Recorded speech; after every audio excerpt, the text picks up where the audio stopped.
Hello everyone, welcome to my presentation. In the next 8 to 10 minutes, I will walk you through my thesis titled Self in Service: How Self-Perception Agent Type Shape Consumer Engagement in AI Human Service Ecosystem. Let me begin with a simple observation. Artificial intelligence is rapidly entering customer service. Organizations are adopting AI at scale, and consumers are increasingly interacting with AI in areas such as career advice, financial planning, and personal consultation. However, despite this rapid adoption, consumer response to AI remain highly inconsistent. The same individual may prefer AI in one situation and a human in another. At the same time, many consumers still report discomfort or frustration when interacting with an AI system. So, this raises an important question. What explains this mixed reaction? My thesis argues that the answer lies not in technology itself, but in the psychology of consumer. Specifically, I propose that consumer responses to AI depend on how individuals see themselves when they enter a service interaction.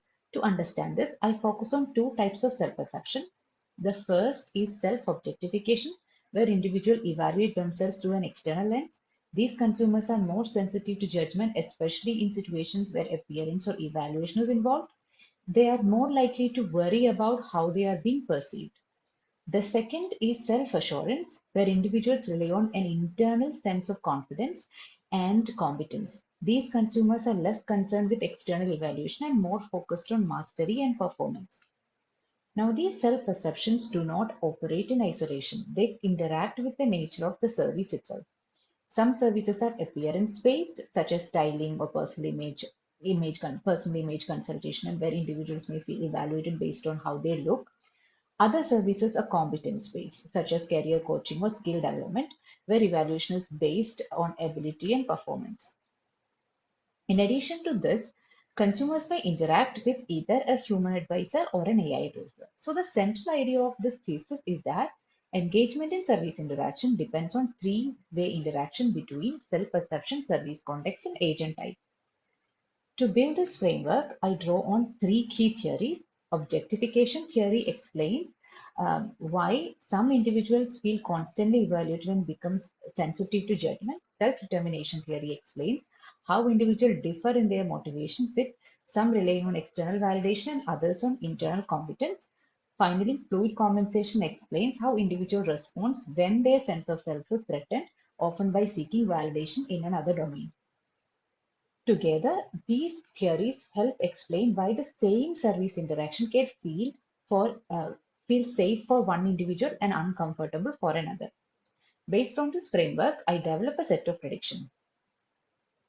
For individuals who are self-objectified, I expect that in appearance-based context, they will prefer AI over humans because AI reduces the feeling of being judged. However, in competence-based context, they will prefer human advisors because human provides support and affirmation.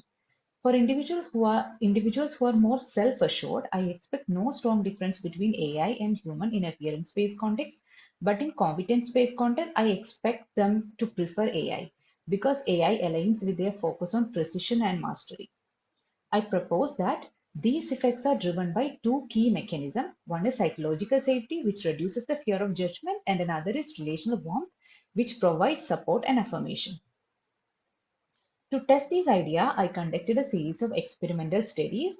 Um, I used a 2 by 2 by 2 between subject factorial design, varying self-perception, service context, and agent type.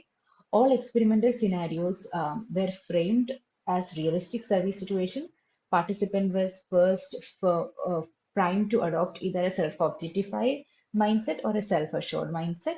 They then read a service scenario framed as either appearance focused or competence focused. Finally, the consultation was delivered either by a human consultant or an AI advisor, with the content held constant across all versions. The results show a very strong interaction. The key takeaway is that engagement is the highest when there is a psychological fit between the consumer, the service context, and the service agent. More importantly, the finding shows that psychological safety is the primary mechanism driving these effects, while relational warmth play a supporting role. Now, to simplify the result, self-objectified consumer prefer AI in appearance-based context because it reduces judgment, but prefer human in competence-based context because humans provide affirmation. Self-assured consumers show no strong preferences in appearance context, but prefer AI in competence context because it supports their goal of mastery. So the key insight here is that engagement is not about whether AI is better than human, but about whether the interaction feels psychologically aligned with the consumer self-perception. However, this raises another important question. What happens when there is a mismatch? In many real-world situations, consumers do not get to choose perfectly aligned service environment.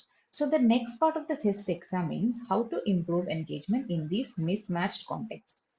The second study, I introduced presumption, which refers to the active consumer participation in the service process.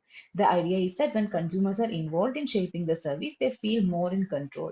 This reduces discomfort and improves engagement, particularly in situations where they might otherwise feel judged. The findings show that participation can effectively restore engagement, especially in human-delivered services where evaluation is more salient. Now, in the third study, I introduced a second mechanism, which is cognitive flexibility. Cognitive flexibility refers to the ability to reinterpret a situation and adapt to new and unfamiliar situation. The finding shows that higher cognitive flexibility helps consumer to engage with AI even in mismatched contexts. It allows them to reinterpret the interaction as functional and useful rather than uncomfortable and misaligned. Across all three studies, a consistent pattern emerges. Consumer engagement in AI human services is shaped not just by technology, but by how individuals interpret the interaction in relation to their identity. Self-objectified consumers are more sensitive to judgment and seek safety and validation. Self-assured consumers are more focused on competence and mastery, and engagement improves when the service design aligns with these underlying needs. The research makes both theoretical and practical contribution. Theoretically, it introduces self-perception as a central factor in understanding AI-human service interaction. It proposes a triadic fit model that explains when and for whom AI works, and it also identifies participation cognitive flexibility as a mechanism that can repair disengagement. From a managerial perspective, the findings suggest that organizations should not treat AI as a one-size-fits-for-all solution. Instead, they should match agent type to the nature of service, allow flexibility in interaction modes, and design services that enhance consumer control and comfort.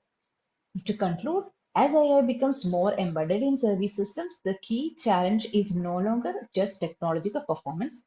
The real challenge is understanding the human experience within this interaction. AI will be effective when not when it replaces human, but when it aligns with how consumers see themselves. Now, before I close, I would like to thank my research advisory committee, Professor Srijesh S., Professor Geeta ma'am, and Professor Srijit for their guidance and support throughout this journey. I would also like to thank my TEC chairperson, Professor Dharun, and other committee members for their valuable feedback. Thank you.